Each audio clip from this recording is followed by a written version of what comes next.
नमस्कार दोस्तों, मैं doctor Gopal, senior physician, Kailash hospital Jogiwala Dehradun से मैं कार्यरत हूँ। और आज 21 अक्टूबर है, जो कि world iodine deficiency disorder day की तरह मनाया जाता है।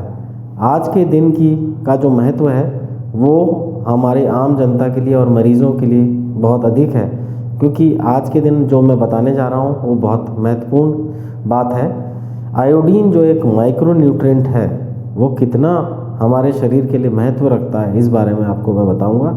तो सबसे पहले मैं आपको ये बताना चाहता हूँ कि आयोडीन जो है वो हमारे थायराइड हार्मोन बनाने में उसका बहुत बड़ा रोल होता है, जो कि T3 T4 करके हमारे रक्त में आते हैं, और उसका थायराइड हार्मोन का हमारे शरीर के डे टू डे कार्य के लिए बहुत ज़रूरी होता है। और इसकी कमी के कारण थायराइड हार्मोन प्रभावित हो जाता है और शरीर में बहुत सी परेशानियां आती हैं। तो WHO के स्टैटिस्टिक्स के हिसाब से सबसे ज़्यादा प्रेवलेंट जो कारण है, सबसे ज़्यादा बड़ा कारण ब्रेन डैमेज का जो है आयोडीन डेफिशिएंसी है। आप समझ सकते हैं कि एक छोटा सा मिनरल जिसकी कमी के कारण ब्रेन डैमेज हो जाना कितनी बड़ी चीज़ है। ये थायराइड डिसऑर्डर्स जो करता है, ये सबसे ज़्यादा कारण ब्रेन डैमेज के जैसे से साथ है, उसी तरह से इसको रोकना भी उतना ही आसान है, लेकिन ये हमें पता होना चाहिए। दूसरा, अब हम इसे भारत के परिप्रेक्ष्य में देखें तो जो हमारी ICMR है, जो रिसर्च करती है, मेडिकल रिसर्च करती है, उसके डाटा के हिसाब से 350 मिलियन लोग आयोडीन डेफिशिएंसी से सफ़र कर रहे हैं, जो कि 212 का डाटा है। और 71% लोग आयोडाइज्ड नमक हमारे देश में लेते हैं, जिससे कि उन्हें आयोडीन की कमी ना हो। अभी भी बहुत से लोग ऐसे हैं, 30 से 40% लोग ऐसे हैं जिन्हें पता ही नहीं है इस बारे में।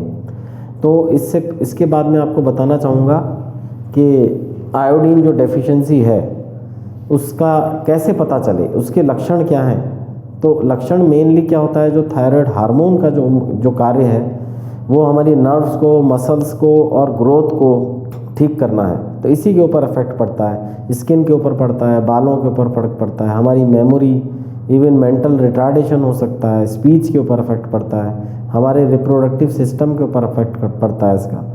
और अगर एक बार थायराइड हो जाता है तो वो हाइपोथायराइड करके होता है, जिसके कारण हमारी जो थायराइड ग्लैंड है उसका साइज़ बढ़ जाता है, उसे गोइटर कहते हैं। फिर यदि ये चीज़ बचपन में हो जाए हाइपोथायराइडिज्म, तो उसे कंजेनाइटल हाइपोथायराइडिज्म यानी क्रेटिनिज्म बोलते हैं।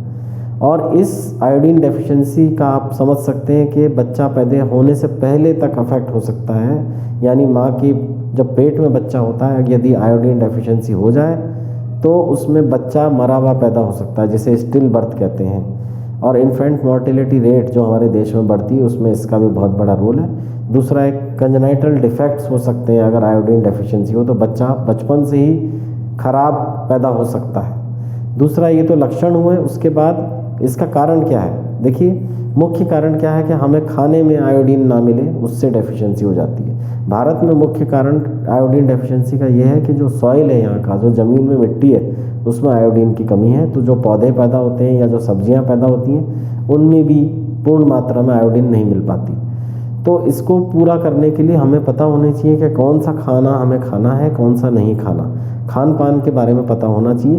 तो जो मुख्य जो खाना जिसमें आयोडीन की मात्रा ज़्यादा होती है वो सी फूड है, जो हमें समुद्र से मिलता है, जैसे सीवीड है, बेक्ड कॉड यानी फिशेस, जितनी तरह की मछली होती है उसमें भी आयोडीन की मात्रा अच्छी होती है, श्रिम्प्स होते हैं। फिर वेजिटेरियन फूड में किस में आयोडीन की मात्रा ज़्यादा है वो हमें पता होनी चाहिए, जैसे योगर्ट है, मिल्क प्रोडक्ट्स हैं, वाइट ब्रेड है। और आलू यदि हम खाएं, उसकी स्किन के साथ यदि खाते हैं तो स्किन में आयोडीन की मात्रा अच्छी रहती है। बहुत से खाने ऐसे हैं जो आयोडीन को एब्जॉर्प्शन को कम करते हैं, जैसे कि गोभी, कॉलीफ्लावर, कैबेज, ब्रोकोली और सोया। ये सारी चीज़ें हमारे आयोडीन को एब्जॉर्प्शन को रोकती हैं, तो इनसे हमें बचना चाहिए।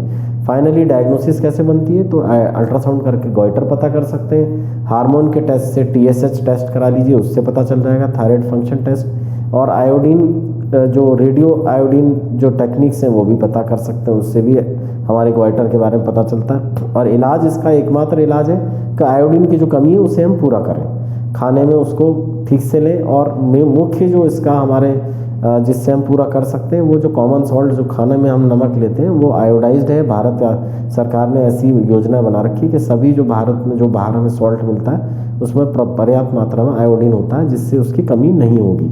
और बाकी जो सॉल्ट होते हैं जैसे सेंधा नमक है या जो रॉक सॉल्ट है, पिंक सॉल्ट है, उनमें आयोडीन नहीं होता, तो उनसे हमें बचना चाहिए। जो मेन जो सॉल्ट बाज़ार में मिलता है उसको हमें लेना चाहिए। मुझे लगता है कि लोगों को इससे ज्ञान प्राप्त हुआ होगा और अच्छा है, इस बारे में जानना चाहिए। धन्यवाद। Subscribe now and press the bell icon. Never miss an update.